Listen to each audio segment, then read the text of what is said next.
Mr. President. In the South, there have been thousands of racially motivated murders. We need your help. Dr. King, this thing's just gonna have to wait. It cannot wait. You got one big issue, I got 101. We must march. We must stand up. You march those people into rural Alabama, it's gotta be open season. This revolution goes on and on. King's life is so episodic in nature. He had so many chapters that are so robust. You know, you can do it as a cradle to the grave, birth to death, but I thought it was just really intriguing to take a slice of his life. And this particular slice, Selma, was fascinating to me because he's at the height of his powers. He's already won the Nobel Prize. He's already given the I Have a Dream speech. He could have done anything at that moment. He could have, you know, gone into the White House and worked as a liaison, as he was invited to do by President Johnson. He could have gone on a book tour and been a rock star, you know? But he decided to go back and work with the people in the streets in a small town in the Deep South called Selma that no one had ever heard of. Selma it is. Here is the next great battle. Selma's the place, and they ready. The Selma campaign marked a very dramatic episode within the 13 years that he was the leader of that movement. People died during that campaign. A Bloody Sunday happened during that campaign. 70 million Americans saw those images, which is what brought thousands of people to Selma, a sleepy town in Alabama, to demonstrate and protest together. It was black, white, young and old, and Lyndon Johnson was compelled to change the law. So it's a very vibrant moment, not just in his life, but in the civil rights movement and within America. So we just felt it was very ripe ground for drama. Oh, my Lord. What you got us into, woman? We got 128 miles to come to our senses, gentlemen. Hush. This here's the place we need to be. I can only imagine. Decent-looking place to die, though. We try to just set up what kind of film you're going to see, and we ask you to go along for the ride at the very beginning. We were looking right at the top to just say, this is not what you think it is. You know, you're going to engage with this. You're going to have an emotional reaction to this. Watch this. What I do know is he's nonviolent. What I need to know right now, what's Martin Luther King about to do next? Mr. President, Dr. King is here. I had always felt that if I was afforded the opportunity to play Dr. King in this film, the toughest challenge was, how do we find the man behind the veil? We all have a sense of who he was in the pulpit, in front of cameras, giving an interview, or leading a march. Looks like an army out there. What we don't know is who he was in a situation with his children, with his wife, with his friends. People actually say they're gonna kill our children. It's just making him a human being. And once we stopped thinking of King as a statue, as a speech, as an icon, as a holiday, we got to the crux of this is just a character who's like any other character in any other film that we would want to make fully formed. And so by getting away from the iconography, David and I just approached it like we would any other role. It was important that he cry, that he laugh, that he take out the trash for his wife. I mean, it seems weird because it's Dr. King, but ultimately, he's an ordinary man who did great things. As an actor, you are looking for roles that show an arc of transformation. Put aside the Dr. King of it all for a moment. You want to see a protagonist who is one way at the beginning, and by the end, he or she, they are changed.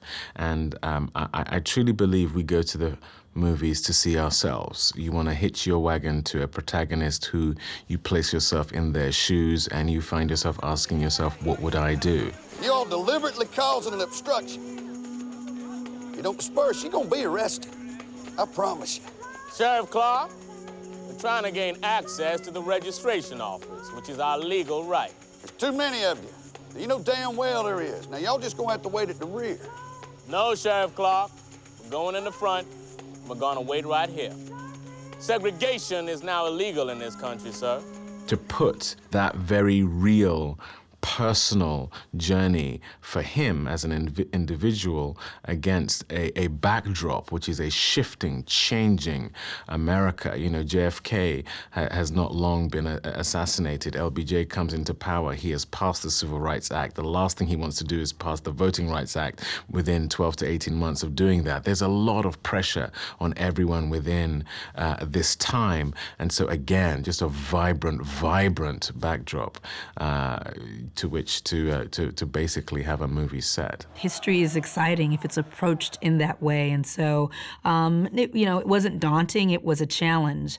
I don't like historical dramas, yet I was asked to direct one, so I had to deconstruct for myself, what do I not like about these? This patina of respectability, this distance of like everything was okay at that time. It wasn't.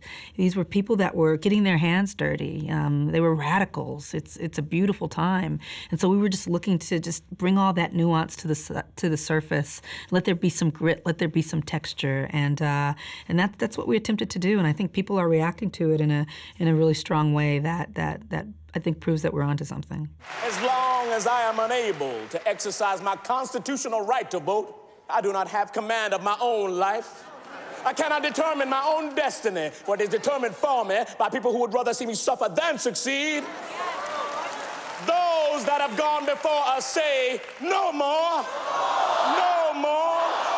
I've never really thought of myself as a method actor, but for this, I felt I had to stay in character for the duration of the shoot. It was something that really came to mind having worked with Daniel Day-Lewis on Lincoln. I was in just the one scene with him, but it was undeniable, the effect on not just him, but everyone around him of just feeling like that was Abraham Lincoln. I mean, he was the actorly equivalent of a time machine. I just felt like I was in 1865 for being around him. And I felt if I was afforded the opportunity to play Dr. King, that was something I had to do. We will not wait any longer. Give us the vote. That's right. No more. We're not asking, we're demanding. Give us the vote. And the byproduct of it was you don't second guess your choices when you're living with a character in your bones day in, day out. You're not thinking, oh, what would he do? Because you kind of know, because you're in his head for all that time.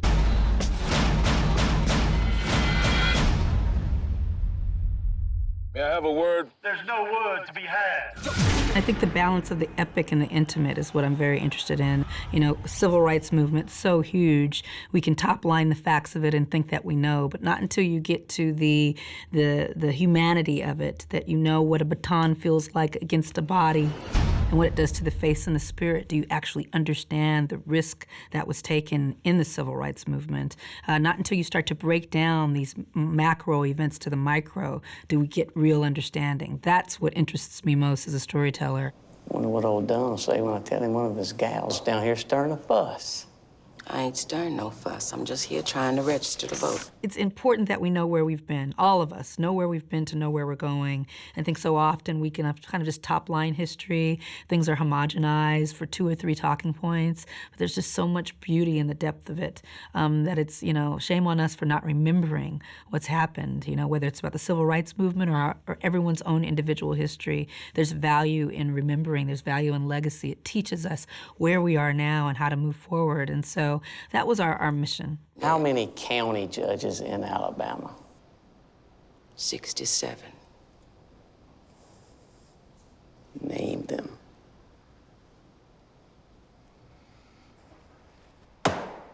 My hope is that people will watch the film and see the very compelling, thrilling reality of love being a weapon in the face of hate, nonviolence not being a weak disposition, but one that actually forces those who are prejudiced to take a look in the mirror.